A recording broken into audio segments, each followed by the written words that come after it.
نحمده ونصلي على رسوله الكريم أما بعد فأعوذ بالله من الشيطان الرجيم بسم الله الرحمن الرحيم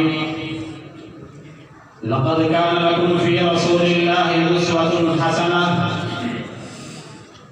وقال النبي صلى الله عليه وسلم لا يؤمن أحدكم حتى أكون أحب إليه من والده وولده والناس أجمعين أو كما قال عليه السلام.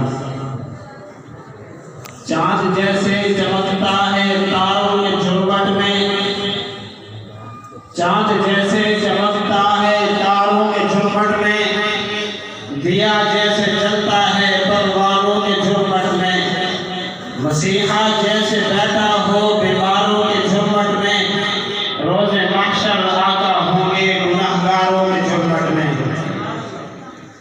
صاحبان علم و فکر و وفا، محتشم سامعین، سخن شناسان محفل، مزاج مجلس کی ستم ظریفی دیکھیے کہ ایک طفل مکتب کو ہستی مقدس کی سیرت پر گفتگو کرنے کا حکم ہوا ہے، جبکہ یہ موضوع تو ارباب فکر و نظر سلاطین علم و ادب کی شانے پر ایک قرض کی طرح بوجھ رہا ہے.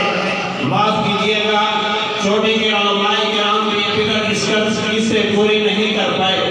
اور کہاں یہ ناتواقف مکتب اور کہاں رسول اکرم کی سیرت. بغیر تمہید کے طور پہ میں یاد کرتا چلوں کہ سیرت النبی صرف 2-4 دن کے لیے نہیں بلکہ 2-4 دن کے لیے بھی نہیں.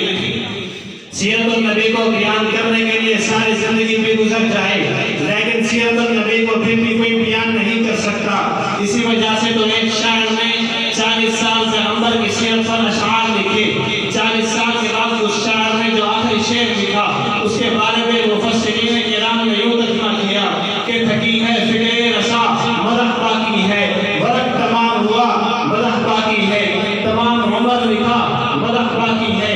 جی ہاں جناب، یہی تو پیغمبر کی سیرت ہے. اس سیرت کے بارے میں حضرت عائشہ صدیقہ رضی اللہ تعالی عنہ سے سوال کیا گیا تھا کہ اماں ہمیں بھی پیغمبر کی سیرت کے بارے میں بتائیے. حضرت عائشہ صدیقہ رضی اللہ تعالی عنہ نے فرمایا تھا کہ جاؤ قرآن اٹھا کے دیکھو، سارا کا سارا قرآن میرے پیغمبر کی سیرت میں بھرا ہوا ہے. جی ہاں جناب، تو میں یاد کرتا چلوں کہ پروردگار عالم نے جب بھی قرآن مجید کو نازل کرنا چاہا تو کسی خاص واقعے کے تحت شان نزول کتاب نازل فرمایا. پروردگار عالم نے جب بھی کسی آسمانی کتاب کو نازل کرنا چاہا اس کا طریقہ کار یہ رکھا کہ اس کتاب کو بیت میں اکٹھا کر کے مسندہ تیار کر کے اپنے پیغمبر کو پیش کر کے کہا کہ جاؤ اسے اپنے قوم میں پیش کرو. عمل کرنے والا جنتی بن جائے گا، منہ پھیرنے والا جہنمی بن جائے گا.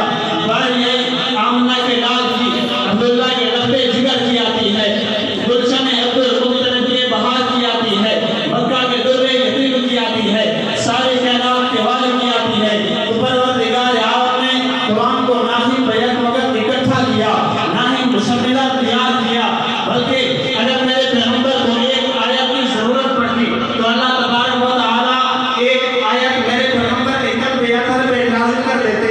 اگر میرے پیغمبر کو ایک سورت کی ضرورت پڑتی تو اللہ تبارک و تعالیٰ ایک سورت میرے پیغمبر کے قلب اطہر پہ نازل فرما دیتے. اگر میرے پیغمبر کو ایک سپارے کی ضرورت پڑتی تو اللہ تبارک و تعالیٰ ایک سپارہ میرے پیغمبر کے قلب اطہر پہ